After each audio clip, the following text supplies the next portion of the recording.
আমি ভূমি অধিকাৰ যুদ্ধ সংগ্ৰাম সমিতি অসম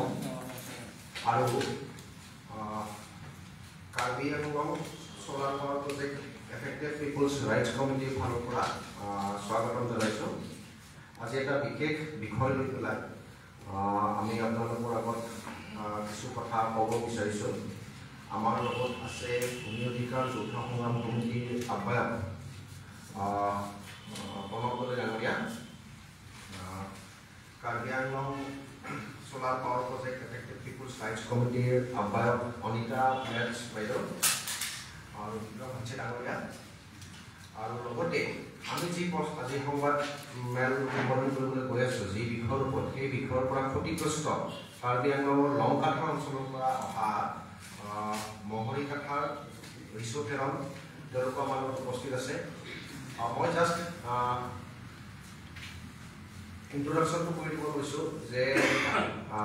আপোনালোকে জানে যে শেহতীয়াভাৱে বিজেপি চৰকাৰ শাসনলৈ অহাৰ পিছত তেওঁলোকে এটা কাম খুব ক্ষীপ্ৰ গতিত কৰিছে যে আমাৰ যে সাধাৰণ খাটি খোৱা মানুহৰ মাটি, এই মাটিটো তেওঁলোকে কাৰোবাৰ মুনাফাৰ স্বাৰ্থত, কোনোবা বৃহৎ বনিয়াৰ মুনাফাৰ স্বাৰ্থত তেওঁলোকে অধিগ্ৰহণ, যিটো একুইজিশ্যন বুলি কোৱা হয়, এই অধিগ্ৰহণ কৰাৰ তেওঁলোকৰ যিটো প্ৰক্ৰিয়া সেইটো খুব তেওঁলোকে স্পীডত কৰিবলৈ আৰম্ভ কৰিছে। আৰু শেহতীয়াভাৱে আমি দেখিছোঁ যে এডভান্টেজ অসমৰ নামত স্বয়ং মুখ্যমন্ত্ৰীগৰাকীয়ে এটা কথা কৈছে যে 1 টকা দৰত প্ৰতি বিঘা মাটিত তেওঁলোকে মাটি দিব। আৰু তাৰ যি প্ৰভাৱ আমি সমগ্ৰ অসমত দেখিবলৈ পাইছোঁ, BTAD হওক, আপোনাৰ বিকিৰ বামুণী হওক, কাজিৰঙা হওক, আৰু শেহতীয়াভাৱে কাৰ্বি আংলং। গতিকে কাৰ্বি আংলঙত যি এটা মানে বৃহৎ এটা সোলাৰ পাৱাৰ প্ৰজেক্ট, আৰু যাৰ ফলত প্ৰায় 20,000 মানুহ এফেক্টেড হ'ব। আমাৰ স্থানীয় কাৰ্বি, নগা, ৰেংমা নগা, আদিবাসী,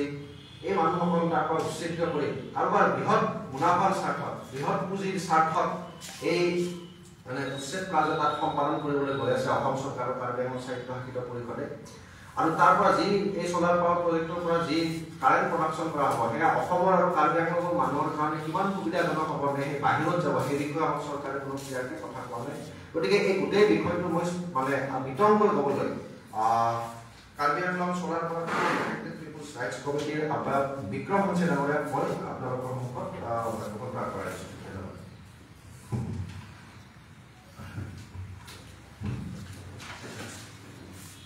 প্ৰথমত নমস্কাৰ। এই সোলাৰ প্ৰজেক্টত যোনটো আমাৰ Karbi Anglong solar power affected project affected rights committee ফালৰ পৰা এটা স্পষ্টকৈ ক'ব বিচাৰোঁ যে এই 18,000 বিঘাছ লেণ্ড যোনটো কাৰ্বি আংলং অট'নমাছ কাউন্সিলে যে ADP হওক, APDCL কাৰণে যোনটো ৰিপৰ্ট পঠাওঁ, এই ৰিপৰ্টটো টোটেলি ফলছ ৰিপৰ্ট পঠাইছে। কাৰণ তাতে অলমষ্ট তাত ৰিপৰ্টত আমি গম পালোঁ যে 92% অফ দ্য লেণ্ড ইজ আনপ্ৰডাক্টিভ আৰু ৱেষ্টেড লেণ্ড এইটো দেখাইছিলে, কিন্তু ইট ইজ টোটেলি ৰং। কাৰণ তাতে আমাৰ এফেক্টেড ভিলেজেছ 23 ভিলেজেছ আছে,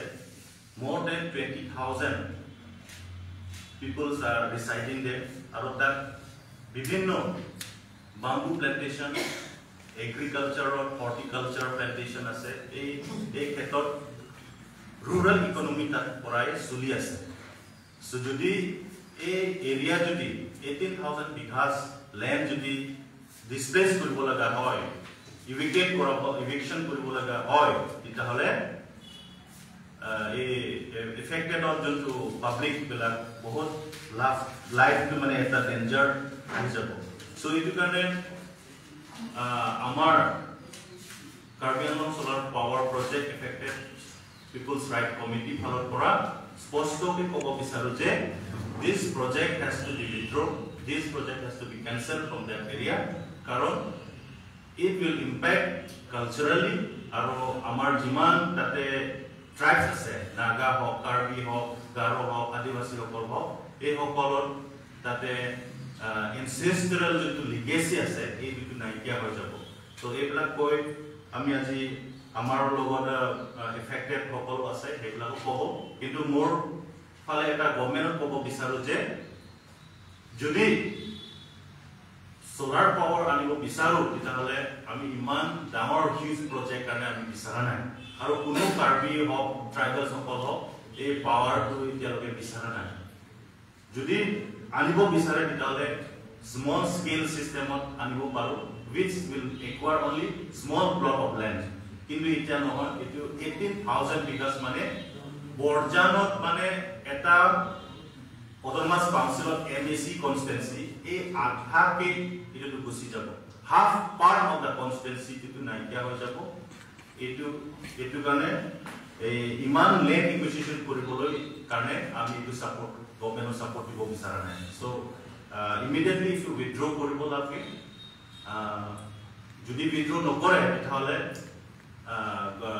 our villagers of college to Bogot. Impact হৈ যাব হেতে rural economy আৰু inhibition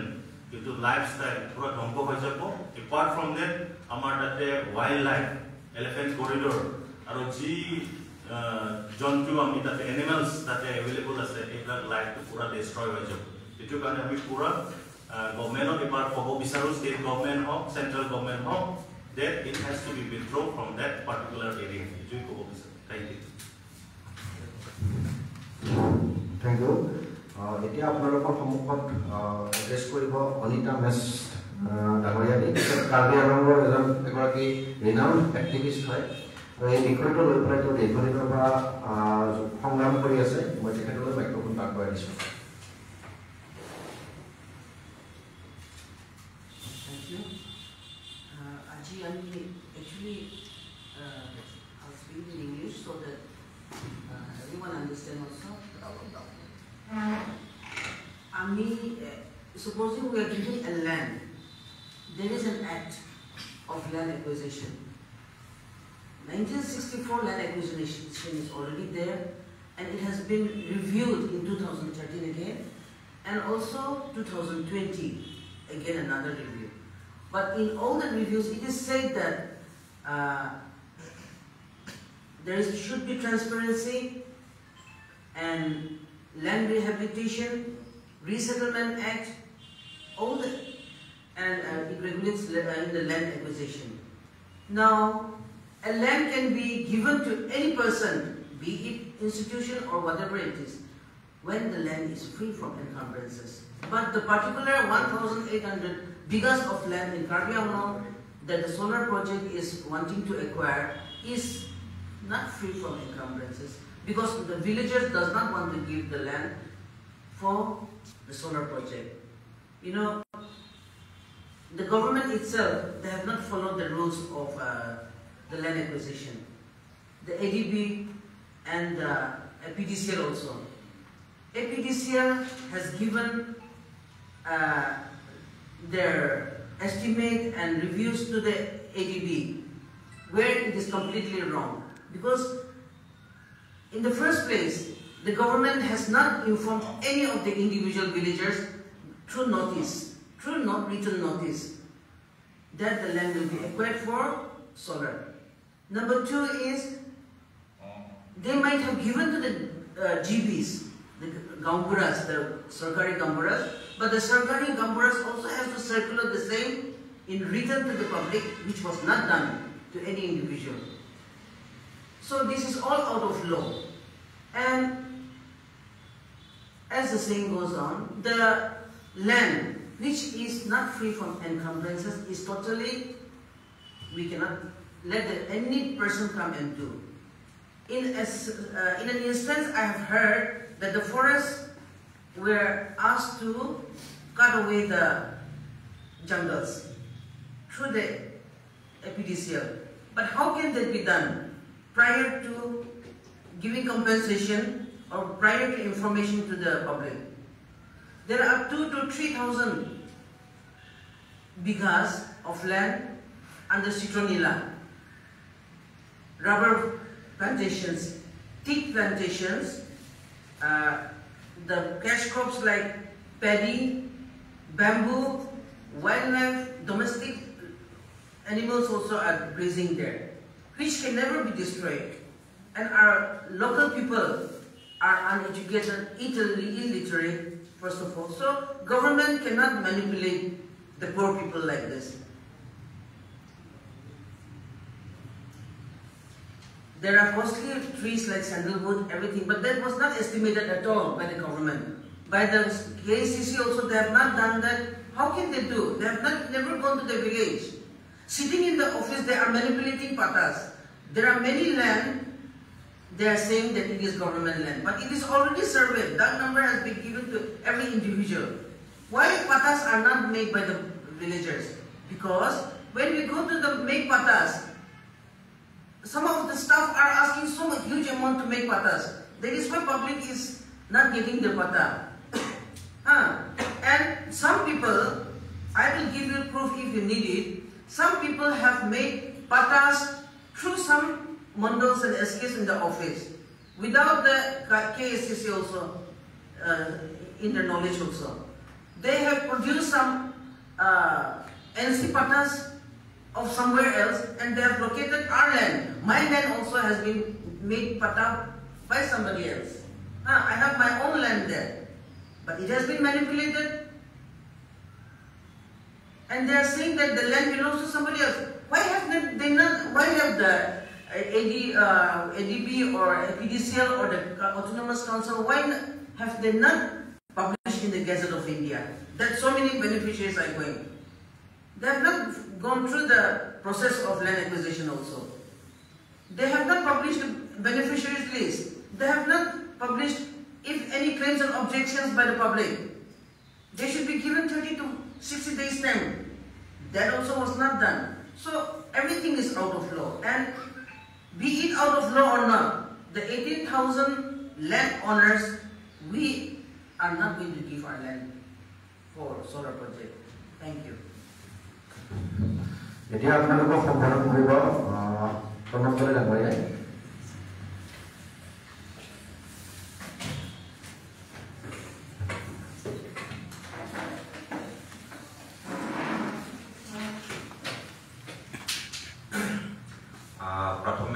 A very good morning to all our media friends who have taken their precious time out and be present here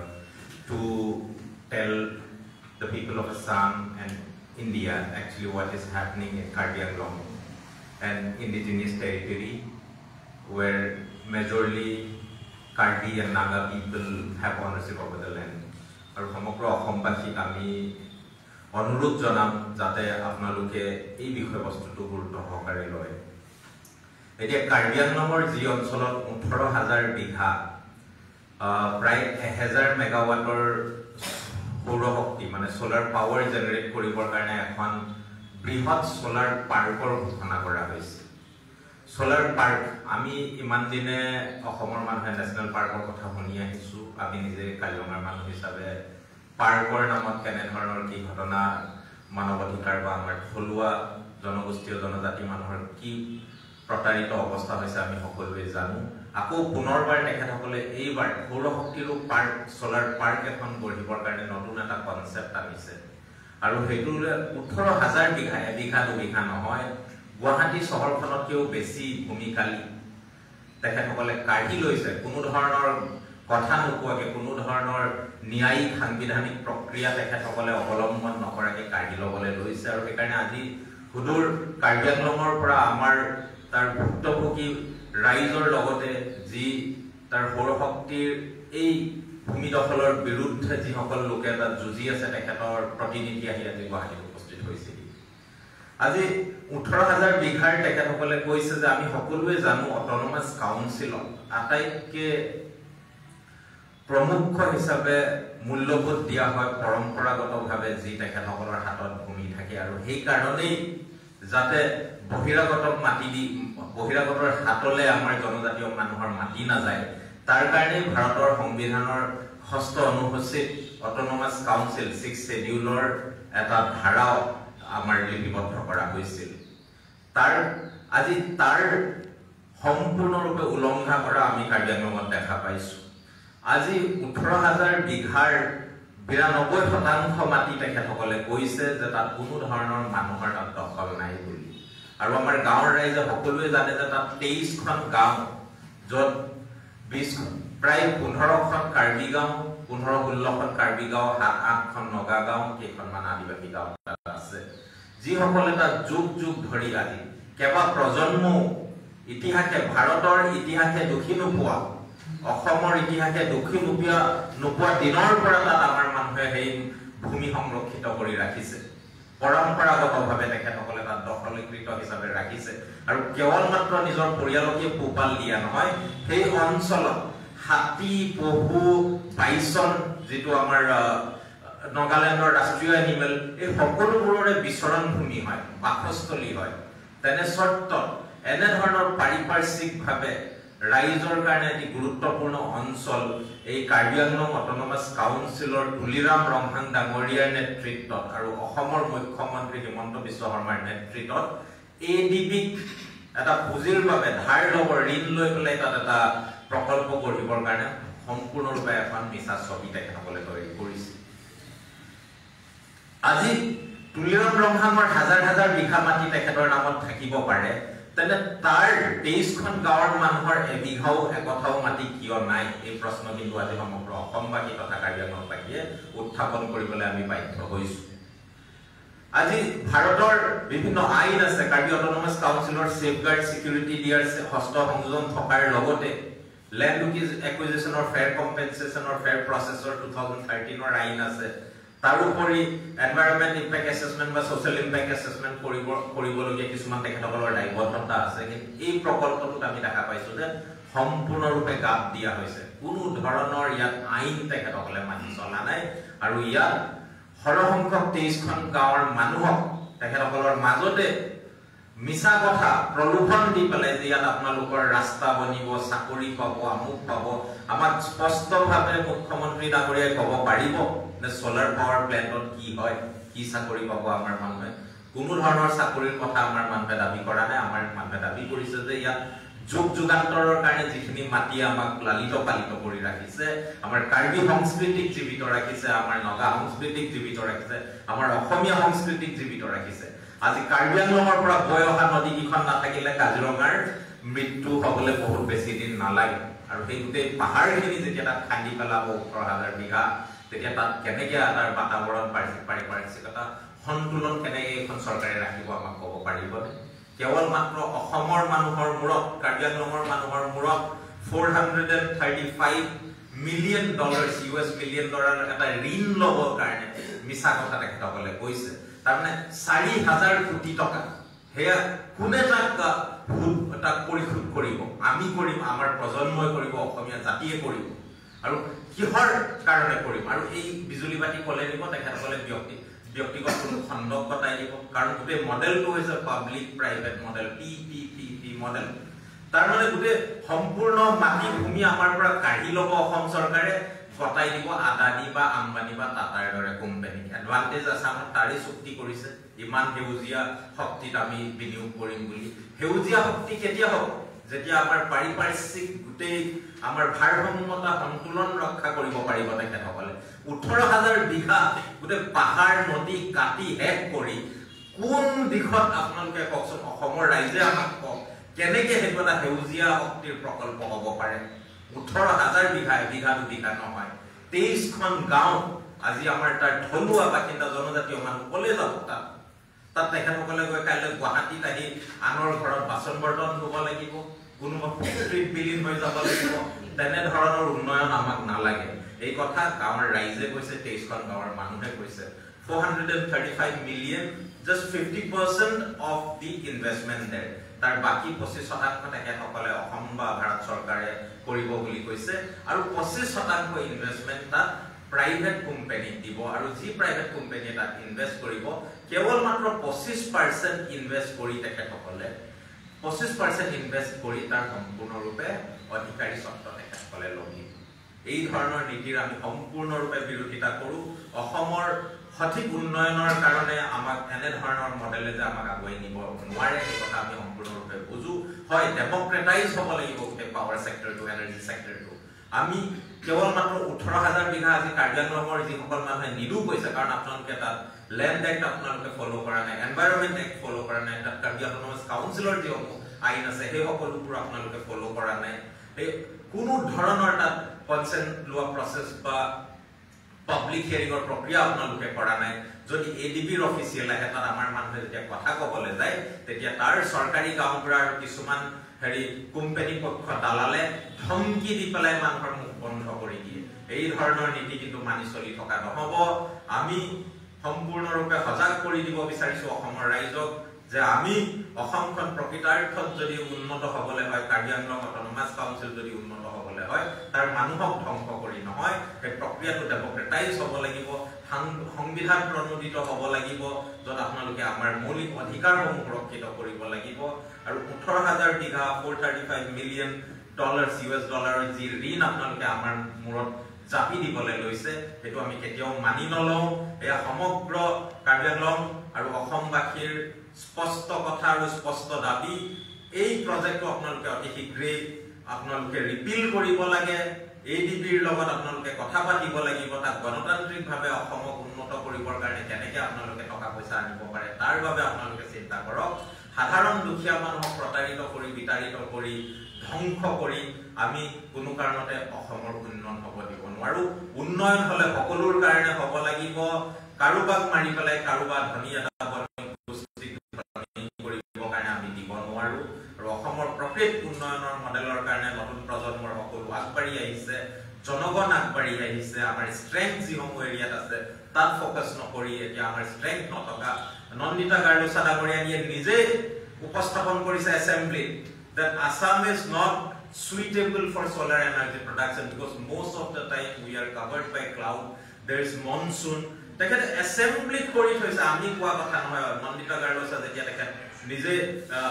environment power minister আছিল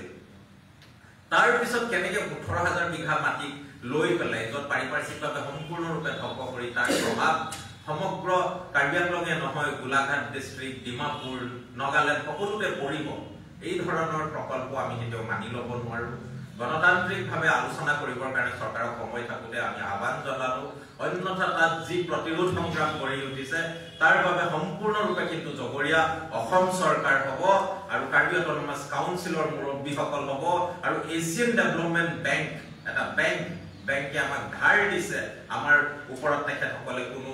ধৰক charity কৰিবলৈ অহা নাই তেখেতসকলৰ বুজা লৈ পেলাই আমাৰ অহা প্ৰজন্মক আমি কুঙা কৰিবৰ কাৰণে আমি অসমৰ জনগণে গোটেই মেলা বজাৰখন আমি কেতিয়াও এৰি দিব নোৱাৰো সেয়া আমাৰ আজি যি যৌথ ভূমি সংগ্ৰাম সমিতি আছে আৰু কাৰ্বি আংলং সোলাৰ পাৱাৰ প্ৰজেক্টৰ যি পিপলছ ৰাইটছ কমিটি আছে তাৰ তৰফৰ পৰা আমি অসমবাসীক আমাৰ লগত থিয় দিবৰ কাৰণে আহ্বান জনালো আৰু অসম চৰকাৰক সকীয়াই দিলো যে এই প্ৰজেক্ট অতি শীঘ্ৰে কেনচেল হ'ব লাগিব ধন্যবাদ আমি এটা কথা ক'ব বিচাৰিছো যে আমি উন্নয়ন বিৰোধী নহয় কাৰ্বি আংলং অথবা অসমৰ কাৰণে যদি বিদ্যুৎ চাহিদা পূৰণৰ কথা চৰকাৰে সঁচাকৈ ভাবিছে তেনেহ'লে সৰু সৰু সৌৰশক্তি প্ৰকল্পৰ জৰিয়তে সেই চাহিদা পূৰণ কৰিব লাগে আৰু আপোনালোকে চাব শেহতীয়াভাৱে যিমানবিলাক ৰিনিউৱেবল এনাৰ্জি পুনৰ্নবীকৰণ শক্তি প্ৰকল্প এইবিলাক কিন্তু আদানীৰ হাতলৈ লাহে লাহে গোটাই দিয়া আৰম্ভ হৈছে গতিকে কাৰ্বি আংলঙৰ কালি যি 18000 বিঘা মাটি যি মাটিত কোনোবা এজন খেতিয়কে 700 বিঘা পৰ্যন্ত বাঁহ খেতি কৰে এজন খেতিয়কে 700 বিঘা পৰ্যন্ত বাঁহ খেতি কৰে সেই মাটিৰ গৰাকী যে আদানী নহ'ব তাৰ কি গ্যাৰাণ্টি আছে আজি গভৰ্ণমেণ্টে 25% শ্বেয়াৰ যেটো আপোনাৰ প্ৰাইভেট প্ৰপাৰ্টি প্ৰাইভেট এণ্টিটি যেটো শ্বেয়াৰ আছে সেইটো ডিসক্লোজ কৰা নাই আৰু এনেকৈ যিবিলাক লোন দিব সেই লোনটো মাৰিব কোনে এই গোটেই কথাবিলাক স্পষ্ট হ'ব লাগে গতিকে আজি আমি এইখিনি কৰোঁ আপোনালোকৰ সন্মুখত আৰু আপোনালোকে যদি কিবা